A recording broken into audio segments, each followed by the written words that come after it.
Dans la nuit du 1er mars 1953, aux environs de Moscou, le dirigeant de l'Union soviétique, Joseph Staline, est retrouvé étendu sur le sol, à moitié inconscient, victime d'un AVC. Très vite, on comprend que quelque chose cloche. Et pourtant, les proches de Staline vont attendre près de 10 heures avant de contacter des médecins. Durant ces 10 heures d'attente, une course folle va alors commencer. Les principaux collaborateurs de Staline, Lavrenti Beria, Vyacheslav Molotov, Georgi Malenkov et Nikita Khrouchtchev, se réunissent pour choisir quel sera le futur dirigeant de l'Union soviétique, car voyant bien que ce dernier ne survivra pas. Sans trouver de solution, il décide finalement d'appeler les médecins au matin du 2 mars. Mais Staline succombera à son AVC le 5 mars 1953. Et dans le plus grand des secrets, ils se réunissent à nouveau. Aujourd'hui encore, on ne sait pas grand chose de ces entretiens visant à désigner le successeur de Staline. Et faut quand même pas oublier qu'il était au pouvoir depuis plus de 30 ans et qu'il était une figure majeure dans le monde. Donc pour lui trouver un successeur à la hauteur, c'était pas simple. Surtout que chacun voulait sa part du gâteau. Récemment, une centaine de dossiers du KGB ont été déclassifiés et nous ont permis d'apprendre plus sur ces réunions entre la mort de Staline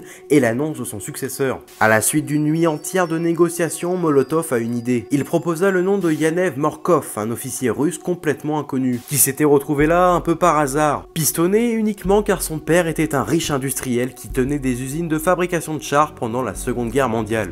Et il était, on peut le dire, complètement con, et très facilement manipulable, et surtout sans expérience dans la politique. C'était donc une magnifique occasion d'avoir un homme à l'opposé de Staline, qu'il pouvait manipuler facilement pour prendre des décisions importantes pour le régime. Très rapidement, ils ont tous accepté. Ils nomment alors Yanev Morkov nouveau dirigeant de l'URSS, le 9 mars 1953 à 3 h du matin. L'annonce officielle du successeur de Staline devait se faire le 12 mars dans un communiqué lu à la radio par Beria en personne. Mais Morkov était un con, bon je vous l'ai déjà dit, mais c'était vraiment un idiot et surtout très maladroit. Et le 11 mars, soit un jour avant l'annonce de sa nouvelle fonction, il fait une chute dans les escaliers et se brise la nuque.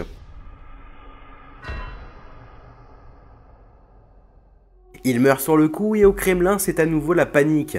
Il faut absolument trouver au plus vite un nouveau successeur, non plus à Staline, mais à Morkov, qui fut du coup dirigeant de l'URSS pendant même pas 3 jours. Vécu comme une honte, Molotov déclara « Je ne veux plus jamais entendre parler de cet abruti !»